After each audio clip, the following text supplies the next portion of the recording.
पुराने स्टूडेंट और नए स्टूडेंट देख रहे हैं, उन सभी का एजुकेशन स्माइल में स्वागत है।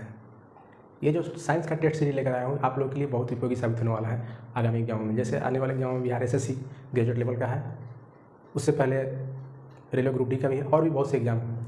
ये टेस्ट सीरीज इसलिए उपयोगी साबित होने वाला है कि आने वाले एग्जामों में देखा जा रहा है कि साइंस का क्वेश्चन बहुत अधिक मात्रा में पूछा जा रहा है और वो क्वेश्चन कंसेप्ट से रिलेटेड रहते हैं। तो इसलिए डिस्कशन, जितने भी डिस्कशन कराया जाएगा, जितने भी क्वेश्चनों का डिस्कशन कराया जाएगा, उस सब क्वेश्चन को डिस्कशन थ्योरी के साथ कराया जाएगा। इसलिए आपको यह टेस्ट सीरीज बहुत ही उपयोगी साबित होगा। हाँ दोस्तों, और ये जिन दोस्तों को साइंस डिफिकल्ट लगता है, कठिन लगता है, साइंस का क्वेश्चन एग्जाम में देखते ही उनका कॉन्फिडेंस लो हो जाता है, तो वैसे भी स्टूडेंट के लिए ये टेस्ट सीरीज बहुत ही उपयोगी साबित होने वाला है, क्योंकि ये टेस्ट सीरीज पूरा थ्योरी के साथ कराया जाएगा। चलिए दोस्तों, तो देखते हैं ये टेस्ट सीरीज। हाँ, ये टेस्ट सीरीज जब भी आप देखें उससे पहले आप एक कलम कॉपी लेकर बैठ जाएं, क्योंकि जितने भी क्वेश्चन आएंगे आपको समझ में आ रहा हो, जो क्वेश्चन जानते हैं उसको छोड़ दें, जो आपको नया सीखने को मिले जरूर उसको नोट डाउन जरूर करें और उसको रिवीजन करें। आज का पहला क्वेश्चन, ठीक है, स्क्रीन पर दिखाई दे रहा है आपके पहला क्वेश्चन। लोलक के कालावधि यानी टाइम पीरियड निर्भर करता है ऑप्शन नंबर ए द्रव्यमान पर, ऑप्शन बी लंबाई पर, ऑप्शन सी समय पर, ऑप्शन डी पदार्थ की प्रकृति पर। सबसे पहले हम लोलक समझेंगे। ये लोलक हो गया और ये छत हो गया। छत से एक रस्सी, सारी क्या है, ये रस्सी के सारे पदार्थ को बांधा गया है। ये रस्सी की लंबाई क्या हो गया, ये छत से और पदार्थ के सेंटर तक की दूरी को क्या करते हैं, लंबाई, यानी ये एक्चुअली मान के रस्सी के लंबाई। जब इसको हम इस तरह से धक्का देंगे तो क्या करेगा, दोलन करेगा। ये कहाँ तक जाएगा, यहाँ तक जाएगा। मान लीजिए ये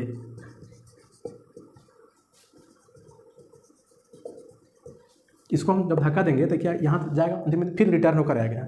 इस प्रकार की ये गति करेगा। इस गति को क्या बोलते हैं, दोलन गति। तो लोलक किस प्रकार गति करती है, दोलन गति।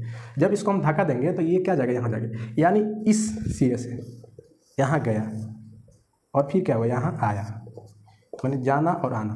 एक चक्कर जब पूरा लगाता है, जब लोलक एक चक्कर पूरा लगाता है तो उस और जितना समय लगता है उस समय को आवर्तकाल बोलते हैं। क्या बोलते हैं, आवर्तकाल। इसी आवर्तकाल को कालावधि बोलते हैं या टाइम पीरियड बोलते हैं। किसकी, लोलक का टाइम पीरियड। इस आवर्तकाल को टी से इंडिकेट करते हैं और टी बराबर होता है 2π/L/g। इसको नोट कर लीजिएगा, आवर्तकाल का फॉर्मूला। आवर्तकाल टी बराबर क्या होता है, 2π/L/g। अब समझेंगे यहाँ एल और जी क्या है। एल क्या हो गया, ये लोलक की लंबाई, कहाँ से यहाँ तक जो लंबाई है ये क्या होगा, लोलक की लंबाई। और जी क्या होगा, ग्रेविटेशनल गुरुत्वाकर्षण हो गया। देख रहे हैं आवर्तकाल पर ये क्या अचर राशि, ये कोई कांस्टेंट पाई का मान निश्चित होता है और दो निश्चित है। बढ़ेगा घटेगा क्या, एल और जी। यानी आवर्तकाल निर्भर किस पर करेगा, एल और जी पर। एल बढ़ेगा घटेगा या जी बढ़ेगा घटेगा उस पर। एक चीज़ और ध्यान रखिए, ये आपको हर जगह जरूरत पड़ेगा।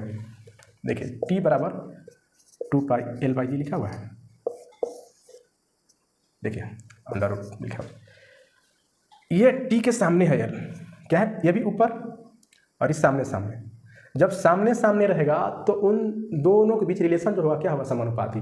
यानी ये बढ़ेगा तो ये भी बढ़ेगा, या उल्टा बोल सकते हैं, यदि ये बढ़ेगा तो ये बढ़ेगा, ये घटेगा यानी एल घटेगा तो टी भी घटेगा। और लेकिन जो नीचे होता है, जो हर में होता है, उस दोनों के बीच में रिलेशन जो होता है क्या होता है, उल्टा होता है। फिर से एक बार समझिएगा, जो अंश में होता है यानी ऊपर होता है उसमें रिलेशन क्या होता है, समानुपाती। ये बढ़ेगा तो ये भी बढ़ेगा, ये घटेगा तो ये भी घटेगा। लेकिन जो हर में होता है उसके बीच रिलेशन क्या होता है, उल्टा होता है। यानी ये घटेगा तो ये बढ़ेगा, ये बढ़ेगा तो ये घटेगा। ठीक है दोस्तों, समझ गए होंगे जहाँ तक उम्मीद होगा। बस सिंपल समझ लेना है, जो हर में होगा वो क्या होगा, उल्टा रिलेशन होगा, जो अंश में क्या होगा, सीधा रिलेशन होगा। तो देखिए यहाँ एल बढ़ेगा, तो आवर्तकाल क्या होगा, बढ़ेगा। यदि एल यानी लंबाई घटेगा तो आवर्तकाल भी घटेगा। लेकिन यहाँ जी के उल्टा हो जाएगा, क्योंकि जी हर में, यानी गुरुत्वाकर्षण बढ़ेगा तो आवर्तकाल घटेगा, यदि गुरुत्वाकर्षण घटेगा तो ये बढ़ेगा।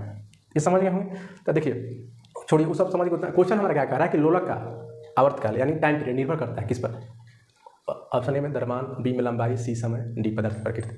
तो देखिए इसमें कहीं द्रव्यमान का जिक्र है, इस पूरे इक्वेशन में द्रव्यमान का जिक्र है नहीं, तो ऑप्शन ए नहीं होगा। लंबाई का जिक्र है तो हाँ दोस्तों देखिए यहाँ पर लंबाई है, यानी इसका आंसर लंबाई हो जाएगा। समय का कहीं जिक्र है नहीं, तो समय भी नहीं होगा। पदार्थ कोई किसका, लोहा का बना है, चाहे लकड़ी का बना है, चाहे ईंटा का लोहा बना है, किसी चीज़ का बना है, तो उसके अर्थकाल पर कोई निर्भर नहीं करता है, तो ये भी नहीं होगा। यानी आंसर क्या होगा इसका, लंबाई पर। समझ गए हम क्वेश्चन को। इससे एक दो क्वेश्चन और रिलेटेड आता है। एक पेंडुलम घड़ी देखे होंगे आप लोग, उसमें जो एक पेंडुलम होता है ऐसे ऐसे दोलन करते रहता है, सेकंड जिसको लोलक बोलते हैं, सेकंड लोलक जिसको बोलते हैं। तो क्वेश्चन आता है कि सेकंड लोलक का आवर्तकाल कितना होता है, इसको आप याद कर लीजिए। देखिए ये एक प्रकार ऐसे ही रहता है, सेकंड लोलक जो होता है इसी प्रकार रहता है, लटका रहता है घड़ी में और ये ऐसे ऐसे दोलन करते रहता है।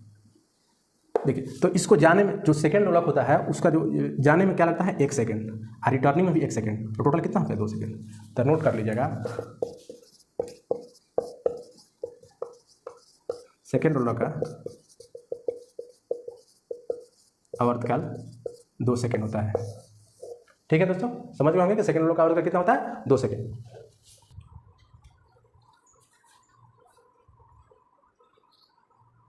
चलिए अगले क्वेश्चन को देखते हैं। स्क्रीन पर देखिए अगला क्वेश्चन दिखाई दे रहा है।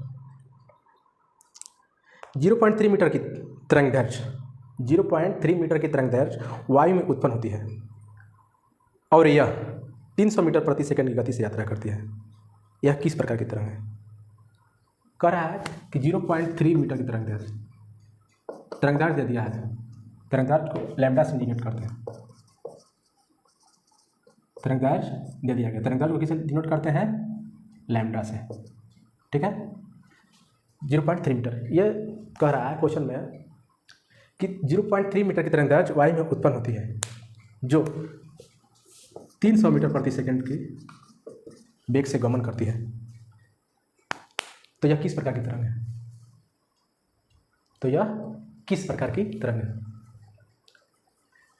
तो ध्वनि के वेग, तरंगदैर्घ्य और आवृत्ति में एक संबंध होता है। उस संबंध को हम v बराबर n लैम्डा से डिनोट करते हैं। किस किस में संबंध होता है, ध्वनि के वेग, आवृत्ति, हम तरंगदैर्घ्य। v से क्या डिनोट करते हैं, वेग को, n क्या हो गया, आवृत्ति हो गया, लैम्डा तो आप समझिएगा। तो v बराबर n लैम्डा। तो क्वेश्चन में देखिए क्या क्या दिया हुआ, लैम्डा का वैल्यू दिया है गया है 0.3 मीटर और v भी दिया हुआ है 300 मीटर प्रति सेकंड। तो इससे हम क्या निकालेंगे, n बराबर क्या हो जाएगा, v बटा में लैम्डा। v का वैल्यू दिया हुआ है 300 मीटर प्रति सेकंड, यूनिट देखिए सेम है तो कोई दिक्कत नहीं, पॉइंट जाएगा तो 0 हो जाएगा, 3 से कट जाएगा तो क्या होगा 1000। और आवृत्ति का यूनिट क्या होता है, हर्ट्ज। तो इस क्वेश्चन से आवृत्ति निकालिए, लेकिन हमें अभी इतना भी क्वेश्चन हॉल्व नहीं हुआ। क्वेश्चन क्या कर रहा है कि 0.3 मीटर की तरंग वायु में उत्पन्न होती है जो 300 मीटर प्रति सेकंड की वेग से यात्रा करती है। तो यह किस प्रकार की तरंग है। तो तरंग हम जानते हैं 3 प्रकार की होती है। तो ध्वनि तरंग जो होती है, तरंग तो इसे अनुप्रास अंधा जो दूसरा होता है ध्वनि तरंग। ध्वनि तरंग जो होती है 3 प्रकार की होती है। एक होती है श्रव्य, एक होता है पराश्रव्य,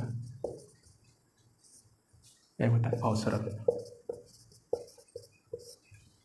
श्रव्य, पराश्रव्य, अश्रव्य। तो इन तीनों का रेंज दिया हुआ है। उस रेंज के बीच में जो आता है, जैसे उस रेंज को हम देखेंगे क्या होता है, 20 हर्ट्ज से 20 किलो हर्ट्ज, या इसको और क्या लिख सकते हैं, 20,000 लिख सकते हैं। 20,000 किलो की जगह पर 1000 लगा दीजिए। ठीक है,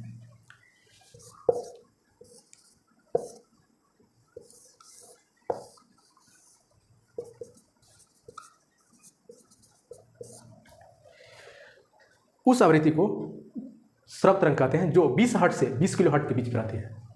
कितने से कितने के बीच में, 20 हर्ट्ज से 20 किलो हर्ट्ज, यानी 20,000 हर्ट्ज के बीच में रहती है। उसे आप श्रव्य तरंग कहते हैं। और इसी तरंग को केवल मनुष्य सुन सकता है। और 20 हर्ट्ज से, इससे 20 हर्ट्ज से जो कम होगा उसको क्या कहेंगे, अश्रव्य। और 20 किलो हर्ट्ज यानी 20,000 हर्ट्ज से ज़्यादा होगा उसे क्या कहेंगे, पराश्रव्य। इन दोनों श्रव्य को, यानी श्रव्य तरंग को, अश्रव्य को और पराश्रव्य को मनुष्य सुन नहीं सकता है। इसे हाथी और व्हेल मछली सुन सकती है, हाथी और व्हेल। इसे कुत्ता, चमगादड़ सुन सकता है। चलिए एक बार क्वेश्चन पे आते हैं। क्वेश्चन क्या कर रहा है कि 0.3 मीटर की तरंगदैर्घ्य वायु में उत्पन्न होती है जो 300 मीटर प्रति सेकंड की वेग से गमन करती है या यात्रा करती है, तो यह किस प्रकार का तरंग है? तो हम जब हल किया था कितना था? 1000 हर्ट्ज आया था। अब आप ही बताइए 1000 हर्ट्ज कहाँ? 20 हर्ट्ज से 20 किलो हर्ट्ज के बीच में है, तो ये किस प्रकार का तरंग हो जाएगा? सरल। तो आपका आंसर क्या हो जाएगा? सरब तरंग। जो ऑप्शन में आप दिया हुआ था, ऑप्शन देना भूल गए तो ऑप्शन देख लीजिए। ऑप्शन ए में हो जाए मान लीजिए सरब, ऑप्शन बी हो गया अवसरब, ऑप्शन बी पारासरब, D none of these. None of these. तो आंसर क्या हो गया? सरब, यानी सरब। नोट कर लीजिए। सब दूसरा क्वेश्चन, जल के आयतन पर क्या परिवर्तन होगा? जल के आयतन पर क्या परिवर्तन होगा यदि तापमान 9 डिग्री सेल्सियस से 3 डिग्री सेल्सियस कर दिया जाए? क्वेश्चन क्या कर रहा है कि जल के आयतन पर क्या प्रभाव पड़ेगा यदि तापमान कितना डिग्री से? 9 डिग्री सेल्सियस से 9 डिग्री सेल्सियस से कितना कर दिया जाए? 3 डिग्री सेल्सियस। तो उसके आयतन पर क्या प्रभाव पड़ेगा? ऑप्शन ए घटेगा, ऑप्शन बी बढ़ेगा, सी पहले बढ़ेगा बाद में घटेगा, ऑप्शन डी पहले घटेगा बाद में बढ़ेगा। ठीक है दोस्तों, क्वेश्चन को समझ गए होंगे। क्वेश्चन कह रहा है कि जल के आयतन पर क्या प्रभाव पड़ेगा यदि तापमान 9 डिग्री सेल्सियस से 3 डिग्री सेल्सियस। मान लीजिए जल लिया गया, उसका टेम्परेचर कितना है? 9 डिग्री सेल्सियस। 9 डिग्री से क्या करते हैं? 3 डिग्री कम कर दिया गया। तो समझेंगे, आपको एक याद होगा कि जल का महत्तम घनत्व होता है कितना डिग्री सेल्सियस? ठीक है, नहीं याद हो तो याद कर लीजिएगा कि जल का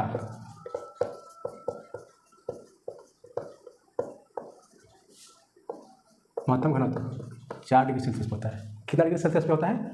4 डिग्री सेल्सियस पे। और घनत्व बराबर क्या होता है? द्रव्यमान बटा में आयतन। पिछले ही क्वेश्चन में हम आपको समझाए थे, फिर आ गया। ये आपको शायद पढ़िएगा, हर जगह आपको आएगा ये रिलेशन। सामने सामने जो होगा यानी अंश और ऊपर, ये सामने सामने होगा तो रिलेशन क्या होगा? समानुपाती, यानी ये बढ़ेगा तो ये भी बढ़ेगा, ये घटेगा तो ये भी घटेगा। लेकिन हर और इससे रिलेशन क्या होगा? उल्टा होगा, यानी ये बढ़ेगा तो ये घटेगा, ये घटेगा तो ये बढ़ेगा। यानी समझ लेना कि ये जो होगा उसका उल्टा होगा। ये महत्तम होगा तो ये न्यूनतम होगा, यदि ये न्यूनतम होगा तो ये महत्तम होगा। ठीक है दोस्तों, तो इसी आधार पर हम क्या कह सकते हैं कि जल का जब महत्तम खत्म 4 डिग्री सेल्सियस पर होता है तो 4 डिग्री सेल्सियस पर इसका आयतन क्या होगा? जब घनत्व महत्तम है, घनत्व 4 डिग्री सेल्सियस पर घनत्व क्या है? महत्तम है, तो आयतन क्या हो जाएगा? आयतन 4 डिग्री सेल्सियस पर क्या होगा? न्यूनतम हो जाएगा।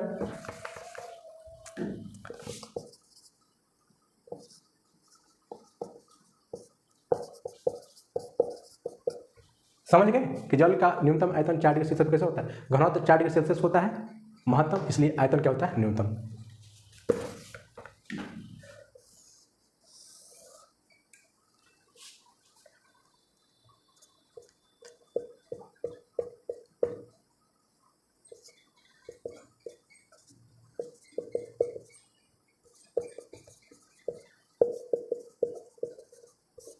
तापमान हो गया, ये आयतन ग्राफ हो गया। मान लीजिए कोई जल है, उसका 4 डिग्री सेल्सियस पर जो होगा ये आयतन ग्राफ हो गया। 0 डिग्री सेल्सियस पे यहाँ पर उसका क्या है? आयतन। तो जैसे ही 4 डिग्री सेल्सियस पे जाएंगे तो क्या होगा? 4 डिग्री सेल्सियस पे हम याद इस आधार पर हम कह सकते हैं क्या होता है कि न्यूनतम होता है। तो जब यहाँ पर 0 पर यहाँ है तो 0 से जब 1 पर बढ़ेंगे तो क्या होगा? तो घटते जाएगा, घटते घटते घटते 4 पे क्या हो जाएगा? न्यूनतम हो जाएगा। जैसे ही 4 डिग्री सेल्सियस तापमान अधिक बढ़ाएंगे तो ये क्या होगा? बढ़ने लगेगा।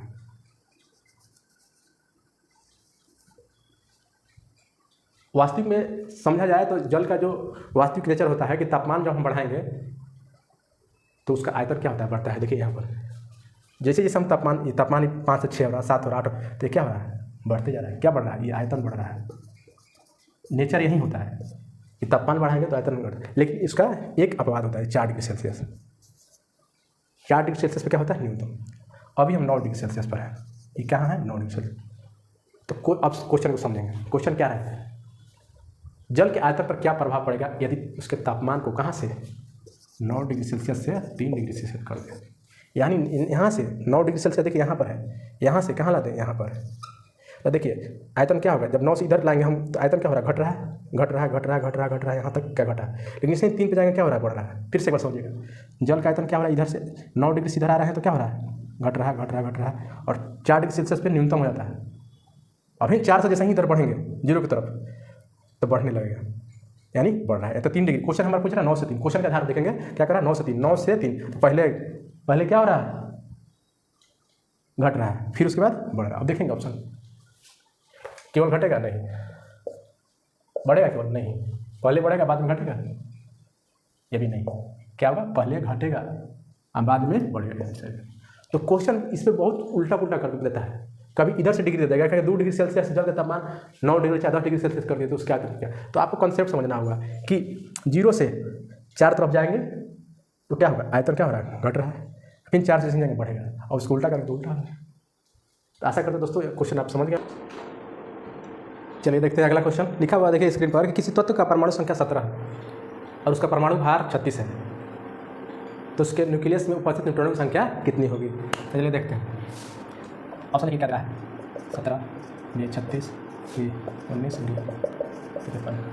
एगो तत्व है, उसका परमाणु संख्या क्या दिया रहा है 17 और द्रव्यमान दिया, भार दिया हुआ है 36। ठीक है, जब हम एटॉमिक स्ट्रक्चर पढ़ेंगे तो उसमें पढ़ना है कि किसी भी परमाणु के नाभिक में प्रोटॉन और न्यूट्रॉन रहते हैं। मान लीजिए ये परमाणु यहाँ P+N रहेगा और इधर चक्कर लगाते रहेगा कौन, इलेक्ट्रॉन। ये परमाणु और न्यूट्रॉन का इसी पर ही द्रव्यमान होता है, इसलिए इसका द्रव्यमान नाभिक में अवस्थित रहता है। परमाणु का जितना ही भार होता है कहाँ स्थित रहता है, उसके नाभिक में, और किस पर डिपेंड करता है, प्रोटॉन और न्यूट्रॉन पर। इलेक्ट्रॉन को उससे कोई, तो इससे हम कह सकते हैं कि परमाणु भार बराबर क्या होता है, P+। यदि नहीं समझ में आया तो आप केवल याद रख लीजिए कि परमाणु भार बराबर होता है प्रोटॉन प्लस न्यूट्रॉन की संख्या। इन प्रोटॉन की संख्या और न्यूट्रॉन की संख्या जोड़ देंगे तो क्या निकल जाएगा, परमाणु भार। तो परमाणु भार, तो देखिए हमको निकालना क्या है, न्यूट्रॉन की संख्या क्वेश्चन पूछ रहा है, प्रोटॉन की संख्या नहीं मालूम है और हमको परमाणु भार मालूम है, केवल ये मालूम है हमको परमाणु भार। परमाणु भार कितना दिया हुआ क्वेश्चन में, 36, और परमाणु संख्या कितना दिया हुआ है, 17। दोस्तों एक चीज़ और भी आपको याद रखना होगा कि किसी तत्व के परमाणु में उपस्थित प्रोटॉनों की संख्या को ही परमाणु संख्या कहते हैं, यानी प्रोटॉन की संख्या को ही हम परमाणु संख्या कहते हैं। तो जितना भी परमाणु संख्या होगा उस तत्व के उतना ही उसमें प्रोटॉन की संख्या होता है। परमाणु संख्या 17 है, यानी प्रोटॉन की संख्या भी कितना होगा, 17। इस प्रकार हम कह सकते हैं परमाणु संख्या है।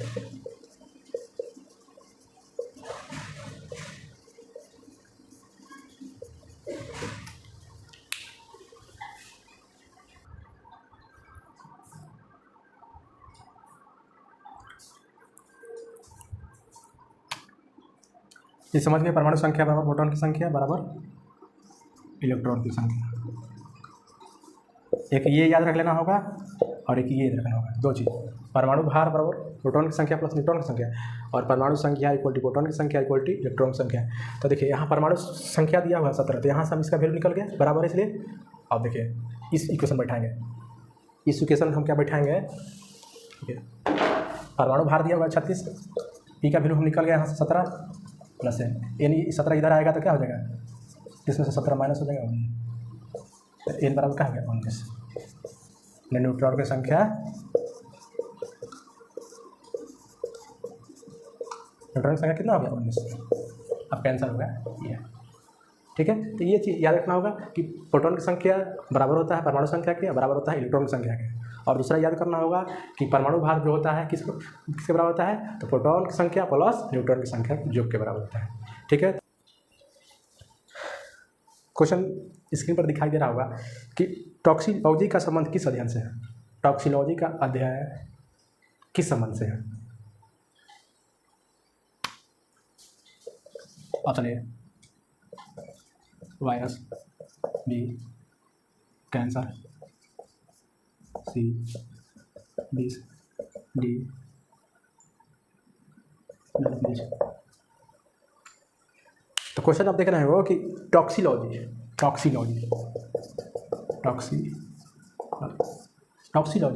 का अध्ययन किस है। तो वायरस का तो हो जाता है वायरोलॉजी। कैंसर का याद कर लीजिएगा, ऑन्कोलॉजी पूछा हुआ एग्जाम में, एनटीपीसी में पूछा था कि ऑन्कोलॉजी में किस चीज़ का अध्ययन करते हैं, कैंसर का। ऐसे टॉक्सिलॉजी किसका हो जाएगा, तो ये बच गया 20 का। वायरस का हो जाएगा वायरोलॉजी।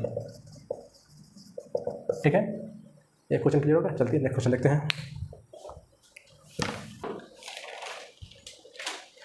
स्क्रीन पर दिखाई दे रहा होगा आपके क्वेश्चन कि मानव शरीर में लैंगरहैंस की दीपिका कहाँ पाई जाती है। मानव शरीर में लैंगरहैंस की दीपिका कहाँ पाई जाती है? ऑप्शन ए यकृत, बी आमाशय, सी अग्नाशय, डी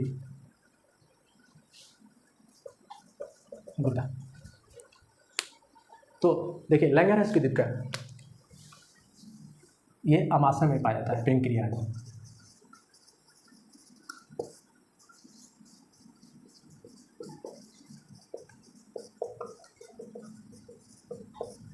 लैंगरहैंस दीपिका जो होता है ये कहाँ पाया जाता है? आमाशय में। और इसी लैंगरहैंस दीपिका में एक बीटा सेल होता है।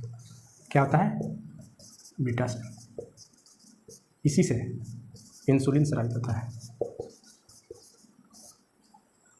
तो याद रखेंगे, आमाशय के लैंगरहैंस दीपिका में जो बीटा सेल होता है उससे इंसुलिन स्रावित होता है, जो हमारे शरीर में मधुमेह को नियंत्रित करता है, यानी शर्करा को नियंत्रित करता है, जिससे मधुमेह नहीं होता है।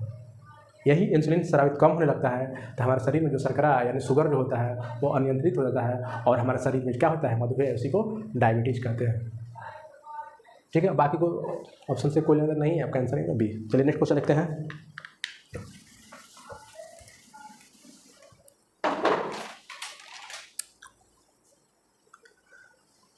स्क्रीन पर देखिए लिखा हुआ क्वेश्चन कि बॉयल नियम निम्नलिखित स्थिति में लागू होता है।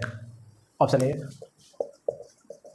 नियत दाब पर, ऑप्शन बी नियत दाब पर, ऑप्शन सी नियत आयतन पर, option D none of this. कौन सा नियम पूछ रहा है? बॉयल्स लॉ पूछा कि बॉयल्स लॉ किस पर निर्भर करता है एंड किस स्थिति में लागू होता है। तो सबसे पहले बॉयल्स लॉ देखेंगे, बॉयल्स लॉ होता क्या है। तो उसके लिए आपको बॉयल्स लॉ 4 लाख लगता है, एक आपको बार के माध्यम से याद करवाएंगे। चलिए देखते हैं। एक ट्रायंगल बनाएंगे, क्या बनाएंगे? ट्रायंगल। और एक कॉर्नर पर लिखेंगे पी, यहाँ लिखेंगे भी टी। याद रखें पी वी टी। इस कॉर्नर से क्या करेंगे? पी भी टी। जहाँ तक नहीं लिखेंगे, इसको प्रैक्टिस करना एक बार आप निकाल जाएंगे। और बचपन में टी क्या पड़ता है? बी सी जी, बी सी जी। बचपन में टी क्या पड़ता है? बी सी जी। इससे हमको लेना देना है बी सी जी। ऐसे बी सी जी का फुल फॉर्म होता है बेसल स्कार्लेट यूरिन। हाँ दोस्तों, कमेंट कीजिएगा कि बी सी जी टीका जन्म के कितने समय तक लगाया जा सकता है। बी सी जी टीका जन्म के कितने समय बाद तक ही लगाया जा सकता है, उसके बाद नहीं लगाया जा सकता है। ठीक है, कमेंट जरूर कीजिएगा। इस क्वेश्चन देखिए, यहाँ बीसीजी का मतलब है तो बी से हो जाएगा बॉयल्स, सी से होगा चार्ल्स से Gay Lussac, Boyle's law, Charles law, सबसे पहले एक ट्रायंगल बनाएंगे। एक corner P B T. P से हो जाएगा प्रेशर मतलब दाब, बी से वॉल्यूम, और सी से टेम्परेचर।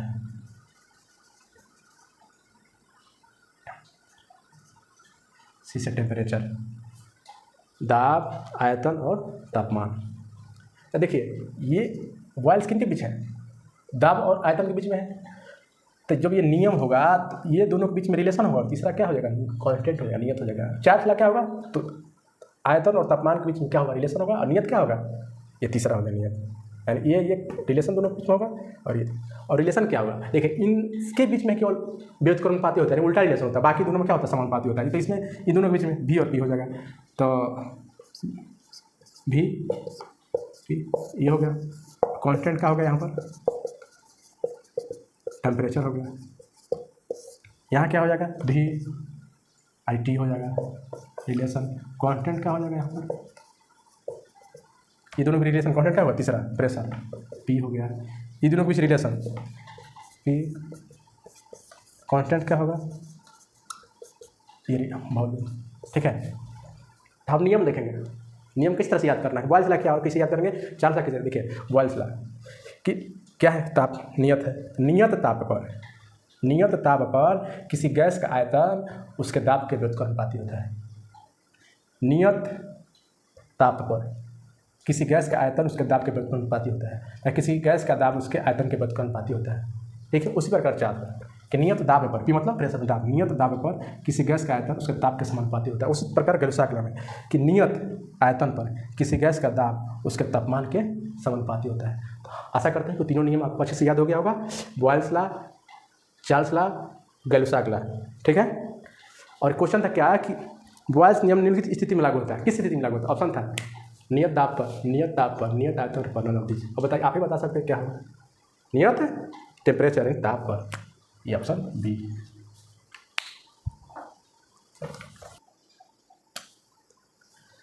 चलिए अगला क्वेश्चन स्क्रीन पर देखिए, एक असंगत को चुनिए, यानी बेमेल को छाटिए। इसमें से कौन सा है बेमेल? ठीक है, ऑप्शन देखिए, uranium, B polonium, helium, radium.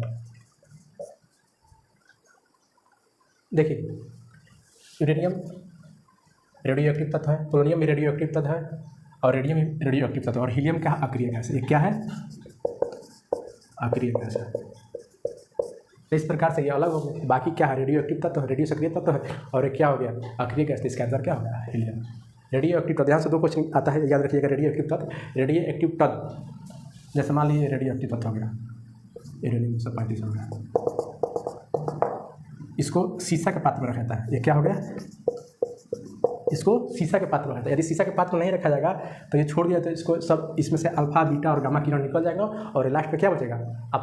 अपशिष्ट के रूप में शीशा बचेगा। यदि रेडियो एक्टिव तत्व को खुले में छोड़ दिया जाए तो अंतिम उस बाद उसका क्या होगा? शीशा।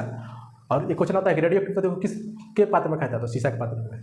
तो ठीक है दोस्तों, तो ये टेस्ट आपको कैसा लगा कमेंट में ज़रूर बताइएगा, और ये टेस्ट यदि आपको अच्छा लगा तो अपने दोस्तों को शेयर कीजिएगा, और मेरे इस यूट्यूब चैनल को लाइक एंड सब्सक्राइब कीजिए। धन्यवाद।